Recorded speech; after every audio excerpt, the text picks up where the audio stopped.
Well, as you indicated, when the very right to the party oppose something in the very left, that's very unique. I mean, that's a very, very, we had Democrats from the conservative states who didn't want any timetable. They said we should not bring the troops home, we should, And on the other hand, like I mentioned, the three real leaders of that group is Woolsey, Waters, and Lee, and me, with a four that sat. And the question was, do we have this defeated or do we let it go? And so we had all of the members that were still opposed to it. Clark from New York, Rivera from Arizona. We're in the room with them, and Barbara and Maxine and Lynn and myself talked to each one of them about what it was. One, we did not want to see Nancy Pelosi fail. However, we didn't want to vote for the legislation. And Watson too, she voted when I cast my vote, she was able to vote no. See, I had to be honest, I gave myself up. I mean, someone had to do it. I knew they couldn't. I didn't want to.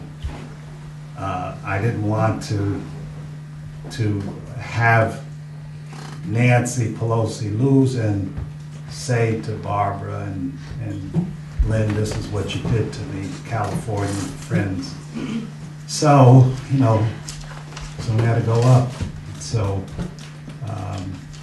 like I said, cast my first vote for a war supplemental, but had I not done it, it would have been 417. So it was really a tough thing. Now, there are going to be a number of things that happen. He says he would veto on this thing. Well, what happens then? What comes back there? We don't know the answer. First thing when we get back on Monday, we're going to come back together again and try to craft what ifs right down the line. We don't know what the Senate, things are now all up in the air. All we know is that, well, we were able to get a date certain, or a date in the legislation, the first time in the history of the country while conflict was going on, that we were able to get a date. Even in Vietnam, we just cut off the funds over many, many years. This is the first time that there was a date put in, and so we feel that that was a victory for us. Yes. I want to say many things, but I'll just stick to one. I mean, this is the first time I'm in a meeting like this. I did not vote for Bush twice, and I think the war was wrong. But the problem is that we're facing a horrible situation in Iraq, and voting to get out is just not enough. After reducing a country to rubble, almost, what do you do to fix it? I mean, the U.S. should have responsibility to fix it somehow. In other words, you can't just leave. And what's your thoughts about that? Oh, there is no question there's a responsibility. I mean, I asked Dick Cheney before the war began, or as the war had started, and I just asked him there at the beginning, we had one of those briefings. I said, how many Iraqis have died? He said, we don't keep that count. He says, after it's all over, maybe a count will be done by someone. But you're absolutely right.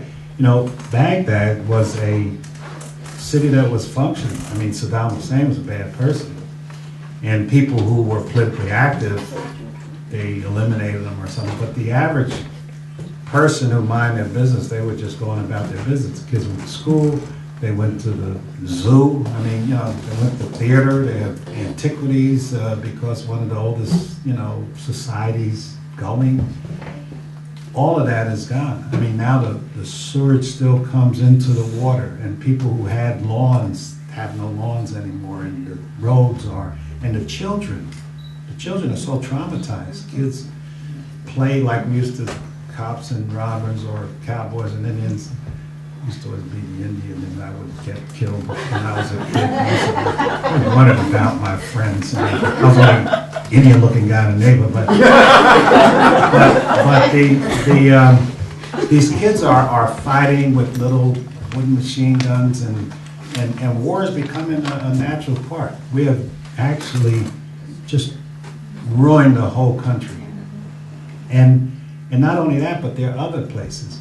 Our behavior in Somalia was wrong. They don't even tell the truth about what was going on in Somalia. Now we send in special forces, let Ethiopia invade them. I mean, we're just disrupting things all over. And you know, when you speak out, you know, just out of another quick subject, you'll find people find ways of trying to discredit you. You know, Irish, because I did a lot of work in Northern Ireland, honored me as in their parade. Well, there was a thing that came up in December where our Congress was to tell a town in France that they should change the name of a street. And if they didn't change the name of the street, that the Parliament of France should make them change. It was this case of Abu Jamal in Philadelphia. 25-year-old case. Has not, it's still before the Third Circuit Court of Appeal because the circumstances around this alleged police killer is so cloudy that it's after 25 years, it's still before the courts. And so a vote came up that said we should tell this town to change the name because they were against the death penalty, like I am. And they named the street after him. So we said change the name. You know, our Congress. I mean, in December of last year, with all the problems, healthcare, you mentioned, the war, we had a vote in Congress to tell them to change the name. So, of course, I said it's absolutely ridiculous and stupid. I voted no. But don't you know, a couple of weeks ago, when the St. Patrick's Day parade came up, all of a sudden, through some mystery in Newark, and Newark officials and Newark authorities and some New Newark people, whatever, the firemen and the policemen said we're not going to march in St. Patrick's Day parade because Congressman Payne does not have the standing because he supports cop killers, you know. So this was the, I don't know if you saw that in the paper last few weeks ago, you know. So what happens when you stand up, you'll find all kinds of things come at you. It was ridiculous for us to be telling the Parliament, the Congress of France, to tell a city to change the name of a street. I mean, in Congress. So those are things that happen, but you're right. We have a responsibility to that country to rebuild it. And the point about Iran is we wanted to put in legislation that the president should have to come back for a preemptive strike for Iran, and that was somehow forced out because there are people that want Iran to be whatever Bush wants it to be, and that's scary.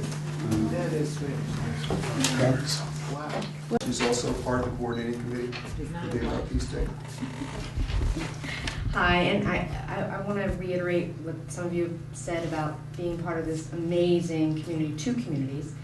I am so proud to be a part and be able to tell people that I'm a part of these communities. It's just, it's wonderful.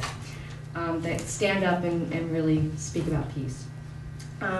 This plaque was presented last year at the Be About Peace Day. This is our third Be About Peace, and I'm hoping third and many more to come. And it was rededicated. The first memorial was dedicated the first year we did the Be About Peace Day, and the children made beautiful tiles and made it. It's designed in the shape of a peace sign in the ethical garden out back. And this was presented the following year, and it says rededicated on March 18, 2006 to Lance Corporal Edward Augie Schroeder, whose life inspires us to renew and rededicate our efforts for peace in Iraq and the world.